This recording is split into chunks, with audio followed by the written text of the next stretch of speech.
ಹಿರಿಯ ಬರಹುಗಾರರು ಜಾನಪದ ವಿದ್ವಾಂಸರು ಮುತ್ತು ಮೂಡುಬಳ್ಳೆ ಮೇರು ಬರೆತಿನ ತುಳುನಾಡದ ಜಾನಪದ ವಾದ್ಯಲು ಬೊಕ್ಕ ಪಾರಂಪರಿಕ ವೃತ್ತಿಲು ಬೂಕು ಬುಡುಗಡೆ ಲೇಸು ನವೆಂಬರ್ 2 ಗುರುವಾರ ಕುಡ್ಲದ ಪ್ರೆಸ್ ಕ್ಲಬ್ ನಡೆತುಂಡು.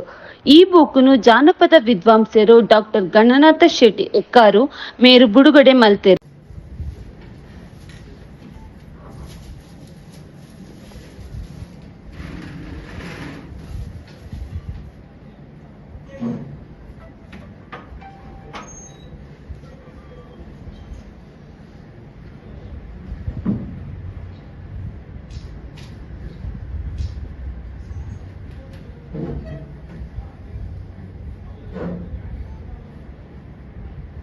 ಅವೆರ್ದು ಬೊಕ್ಕ ಪಾತೆರನ ಆರು ಮುದ್ದು ಮೂಡುಬೆಳ್ಳೆ ಮೇರು ತುಳುನಾಡದ ಮಾಮಲ್ಲ ವಿದ್ವಾಂಸರು ಆರು ತುಳು ಬೊಕ್ಕ ಕನ್ನಡಡ್ ಕವಿ ಕವಿತೆ ಬೊಕ್ಕ ಲೇಖಕಿರ್ ಸಂಶೋಧಕಿರ್ ಆದು ಬೇಲೆ ಮಲ್ತಿನಾರ್.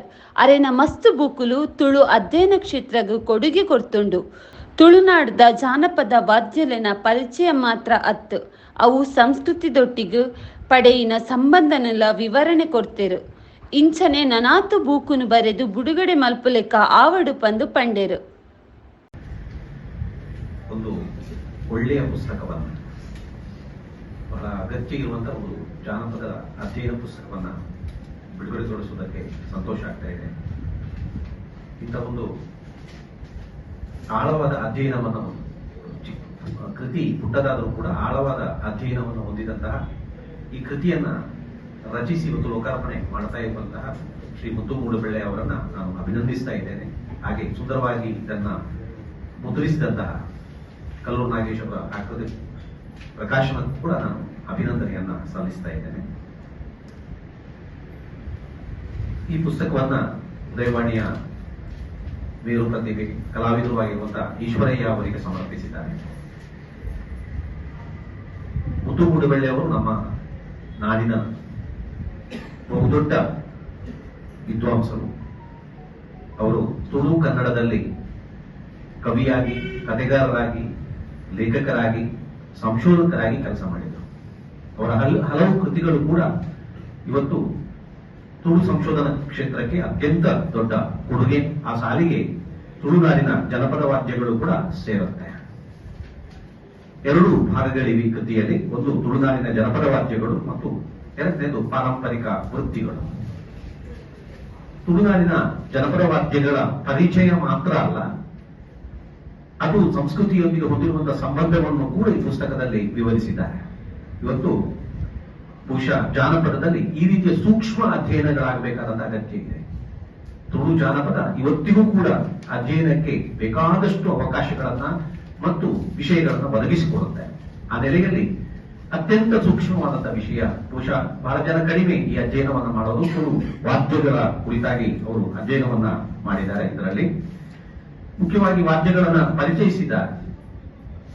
ಮುಖ್ಯವಾಗಿ 4 ವಿಧಗಳ ವಾದ್ಯಗಳು: ಚರ್ಮವಾದ್ಯಗಳು, ಗಾಳಿ ವಾದ್ಯಗಳು, ಲೋಹವಾದ್ಯಗಳು ಮತ್ತು ಇತರ ವಾದ್ಯಗಳು. ತಮಗೆಲ್ಲ ಗೊತ್ತಿದೆ, ತುಳುನಾಡಿನಲ್ಲಿ ಪ್ರತಿಯೊಂದು ಆಚರಣೆಗಳಿಗೂ ಕೂಡ, ಹೆಚ್ಚು ಕಡಿಮೆ ಎಲ್ಲ ಆಚರಣೆಗಳಿಗೂ ಕೂಡ ವಾದ್ಯಗಳನ್ನ ಬಳಸ್ತಾರೆ. ಅದು ದೈವಾರಾಧನೆ ಇರಬಹುದು ಅಥವಾ ಕುಣಿತಗಳಿರಬಹುದು, ಎಲ್ಲದಕ್ಕೂ ಕೂಡ ಅದನ್ನ ಬಳಸುವುದನ್ನು ನಾವು ಗಮನಿಸಲಿಕ್ಕೆ ಸಾಧ್ಯ. ಆ ನೆಲೆಯಲ್ಲಿ ಬಹುಶಃ ಇವತ್ತು ಸುಖಿ ಕುಣಿತ ಇರಬಹುದು, ಚೆನ್ನು ಕುಣಿತ ಇರಬಹುದು, ಪುರುಷನಲಿಕೆ ಇರಬಹುದು, ಕಂಗೇಳು ನೃತ್ಯ ಇರಬಹುದು, ಇಂತಹ ಎಲ್ಲ ನೃತ್ಯಗಳಿಗೂ ಕೂಡ ವಾದ್ಯವನ್ನ ಬಳಸ್ತಾರೆ. ಅದರಿಂದ ವಾದ್ಯಗಳು ಅತ್ಯಂತ ಸಾಂಕೇತಿಕವಾಗಿ ಆ ಭಾವನೆಯನ್ನು ಅಭಿವ್ಯಕ್ತಿಗೊಳಿಸಲಿಕ್ಕೆ ಸಹಾಯ ಮಾಡುತ್ತೆ. ಇದನ್ನು ನಾವು ಪಿಲಿನಲಿಕೆಯಲ್ಲೂ ನೋಡ್ತೇವೆ, ದೈವಾರಾಧನೆಯ ವಾದ್ಯಗಳಲ್ಲಿ ಕೂಡ ನೋಡ್ತೇವೆ. ಆ ರೀತಿಯಾಗಿ ಅವರು ಈ ಪುಟ್ಟ ಕೃತಿಯಲ್ಲಿ ತುಳುನಾಡಿನ ಎಲ್ಲ ವಾದ್ಯಗಳು, ಜನಪದ ವಾದ್ಯಗಳನ್ನ, 2 ರೀತಿಯ ವಾದ್ಯಗಳಿವೆ. ಒಂದು ಶಿಷ್ಟ ವಾದ್ಯಗಳು ಅಂದ್ರೆ ಜನಪದ ವಾದ್ಯಗಳು. ಜನಪದ ವಾದ್ಯಗಳ ಲಕ್ಷಣ ಏನು ಅಂದ್ರೆ ಸರಳತೆ. ಅದನ್ನ ಊದುವುದಕ್ಕೆ, ಹಿಗ್ಗಿಸಿಕೊಳ್ಳುವುದಕ್ಕೆ ಬೇಕಾದಷ್ಟು ಅವಕಾಶ ಇರುವುದನ್ನು ಕೂಡ ನಾವು ಗಮನಿಸಲಿಕ್ಕೆ ಸಾಧ್ಯ. ಆ ನೆಲೆಯಲ್ಲಿ ಅದನ್ನ ಪರಿಚಯಿಸಿದ್ದಾರೆ. ವಾದ್ಯ ಅದು ಹೇಗೆ ನುಡಿಸ್ತಾರೆ, ಅದು ಹೇಗೆ ರಚನೆಯಾಗಿದೆ, ಆನಂತರ ಅದರ ಸಾಂಸ್ಕೃತಿಕ ಮಹತ್ವ, ಸುಂದರವಾದಂತಹ ವಿಷಯ.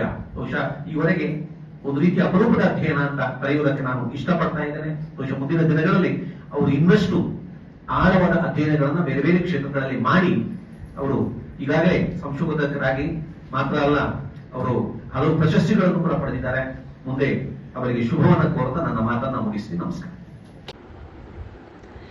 ಕರಾವಳಿ ಲೇಖಕಿಯರ್ ವಾಚಕಿಯರನ ಸಂಘದ ಗುರ್ಕಾರ್ದಿ ಸಾಹಿತಿ ಡಾಕ್ಟರ್ ಜ್ಯೋತಿ ಚೇಳ ಇರು ಪಾತೆರ್ದು ಈ ಬುಕುಡು ತುಳುನಾಡದ ಜಾನಪದ ವಾದ್ಯದ ಬಗೆಟ್ ಒಂಜಿ ಬಾಗಡು ಇತ್ತುಂಡ ನನೊಂಜಿ ಬಾಗಡು ಆ ವಾದ್ಯದ ಚಿತ್ರಲು ಉಂಡು.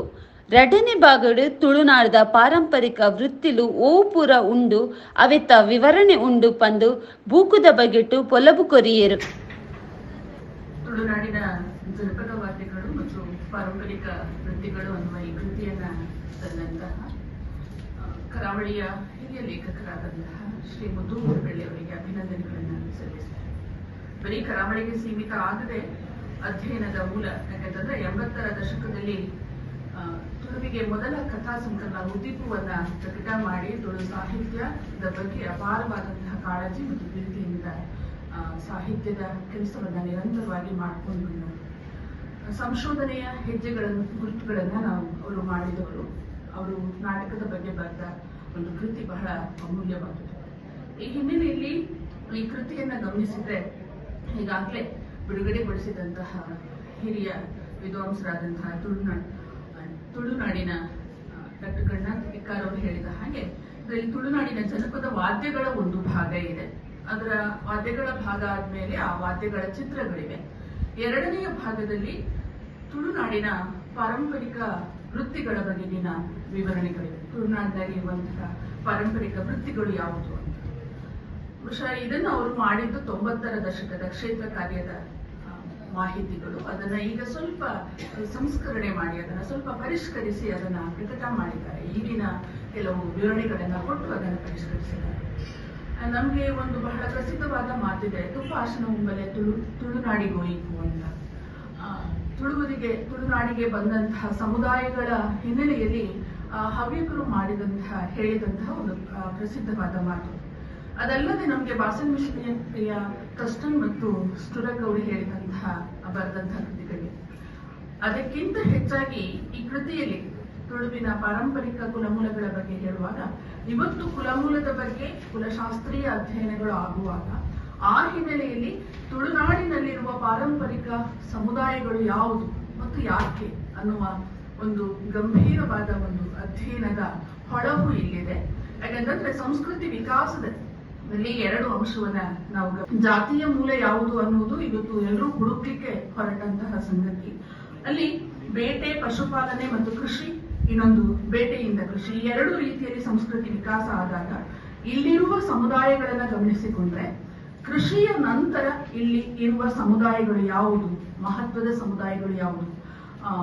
ಮುಗವೀರರು, ಬಂಟರು, ಬಿಲ್ಲವರು, ಅದಲ್ಲದೆ ಈಗಾಗಲೇ ಗುರುತಿಸಿದ ಹಾಗೆ ಆರಾಧನೆಯ ಪರಂಪರೆಯಲ್ಲಿ ದಾಖಲಾಗುವಂತಹ ಮಡಿವಾಳರಿರಬಹುದು, ಕ್ಷೌರಿಕರಿರಬಹುದು, ಕುಂಬಾರರಿರಬಹುದು. ಅಂದ್ರೆ ಆಯಗಾರಿಕೆಯ ಎಲ್ಲ ವೃತ್ತಿಗಳ ಸೂಕ್ಷ್ಮವಾದ ವಿವರಗಳನ್ನ ಈ ಕೃತಿ ಕೊಟ್ಟಿದೆ ಮತ್ತು ಆ ವೃತ್ತಿಯ ವಿವರಗಳ ಭಾವಚಿತ್ರ ಇದೆ. ಆ ವೃತ್ತಿಯನ್ನ ಹೇಗ್ ಮಾಡ್ತಾರೆ ಅಂತ. ಉದಾಹರಣೆಗೆ ಕೃಷಿ ಆರಂಭ ಆದ ಕಾಲದಲ್ಲಿ ಮಾಡ್ತಾ ಇದ್ದಂತಹ ನೀರೆತ್ತುವ ಕೆಲಸವನ್ನ ಹೆಣ್ಣು ಮಕ್ಕಳು ಹೇಗೆ ಶ್ರಮಪೂರ್ವಕವಾಗಿ ನೀರೆತ್ತುತ್ತಾ ಇದ್ರು ಅನ್ನೋದಕ್ಕೆ ಇವತ್ತು ಕಾಣ್ಲಿಕ್ಕೆ ಸಿಗ್ತಾ ಇಲ್ಲ. ಅದನ್ನ ರೇಖಾಚಿತ್ರದ ಮೂಲಕ ಇಲ್ಲಿ ದಾಖಲಿಸಿದ್ದನ್ನ ನಾವು ಗಮನಿಸಿಕೊಳ್ಬಹುದು. ಬಹುಶಃ ಇವಿಷ್ಟೇ ಸಮುದಾಯಗಳೆಲ್ಲ ಈಗ ಇಲ್ಲಿ ಇರುವುದು. ಬೇರೆ ಬೇರೆ ಕಾರಣಗಳಿಗಾಗಿ ಇಲ್ಲಿ ಹುಟ್ಟಿರುವಂತಹ ನೂರಾರು ಸಮುದಾಯಗಳ ಒಂದು ಪರಿಚಯ ಮಾಡಿಕೊಳ್ಳಿಕ್ಕೆ ಸಂಶೋಧನೆಯ ಆಸಕ್ತರಿಗೆ ಬಹಳ ಮುಖ್ಯವಾದ ಆಕರವಾಗಿ ಈ ಕೃತಿ ಇದೆ ಅಂತ ಬಹಳ ಧೈರ್ಯದಿಂದ ಹೇಳ್ಬೋದು. ಯಾಕಂದ್ರೆ ವಲಸೆಯ ಕಾರಣಕ್ಕೆ ಅಥವಾ ಸಮುದಾಯಗಳ ಅಧ್ಯಯನದ ಕಾರಣಕ್ಕೆ ಅಥವಾ ಕೃಷಿಯ ಕಾರಣಕ್ಕೆ ಬೇರೆ ಬೇರೆ ಕಾರಣಗಳಿಗಾಗಿ ವಲಸೆ ಬಂದಂತಹ ಕರಾವಳಿಯ ಸಮುದಾಯಗಳ ಬೇರೆ ಬೇರೆ ಚಿಂತನೆಗಳು, ಅದಕ್ಕೆ ಜನಪದದ ಉಲ್ಲೇಖವನ್ನ ಕೊಡ್ತಾರೆ, ಶಾಸನದ ಉಲ್ಲೇಖವನ್ನ ಕೊಡ್ತಾರೆ, ಚರಿತ್ರೆಯ ಉಲ್ಲೇಖವನ್ನ ಕೊಡ್ತಾರೆ. ಇದರ ಮೂಲಕ ಸಮುದಾಯ ಅಧ್ಯಯನವನ್ನ ಮಾಡೋದಕ್ಕೆ ಒಂದು ಮಹತ್ವದ ಕೃತಿ.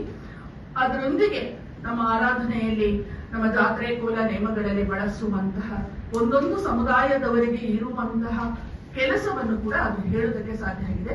ಆ ಹಿನ್ನೆಲೆಯಲ್ಲಿ ಕೃತಿಯನ್ನ ಪ್ರಕಟಿಸಿದಂತಹ ಆಕೃತಿ ಆಶ್ರಯ ಪಬ್ಲಿಕೇಶನ್ನ ಕಲ್ಲೂರು ನಾಗೇಶ್ ಅವರಿಗೆ ಅಭಿನಂದನೆಗಳನ್ನ ಸಲ್ಲಿಸ್ತೇನೆ. ಬಹಳ ಹಿಂದೆ ಇದನ್ನ ಕ್ಷೇತ್ರ ಕಾರ್ಯ ಮಾಡಿದ್ರು. ಇದನ್ನ ಪರಿಷ್ಕರಿಸಿ ಈಗ ಪ್ರಕಟಿಸ್ತಾ ಇರುವಂತಹ ಲೇಖಕರಿಗೆ ಅಭಿನಂದನೆಗಳನ್ನ ಹೇಳ್ತಾನೆ.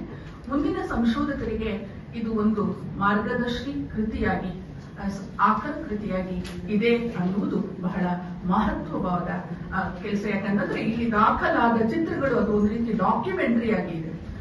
ಆಕರಗಳು ಅಂದ್ರೆ ಪರಿಕರಗಳು ಮತ್ತು ವಾದ್ಯಗಳು ಇವೆರಡೂ ಕೂಡ ಒಂದು ಡಾಕ್ಯುಮೆಂಟರಿ ಆಗಿ ಬಹಳ ಮಹತ್ವದ ಕೃತಿಯಾಗಿದೆ ಅಂತ ಹೇಳಿಕ್ಕೆ ಬಹಳ ಹರ್ಷಪಡ್ತೇನೆ. ಈ ಪೊರ್ತುಡು ಲೇಖಕರ್ ಮುತ್ತು ಮೂಡುಬೆಳ್ಳೆ, ಪ್ರಕಾಶಕರ್ ಕಲ್ಲೂರು ನಾಗೇಶ್, ಯುವ ವಾಹಿನಿದ ಸಾಧು ಪೂಜಾರಿ ಪಾಲ್ಪಡೆದು ಇತ್ತರು.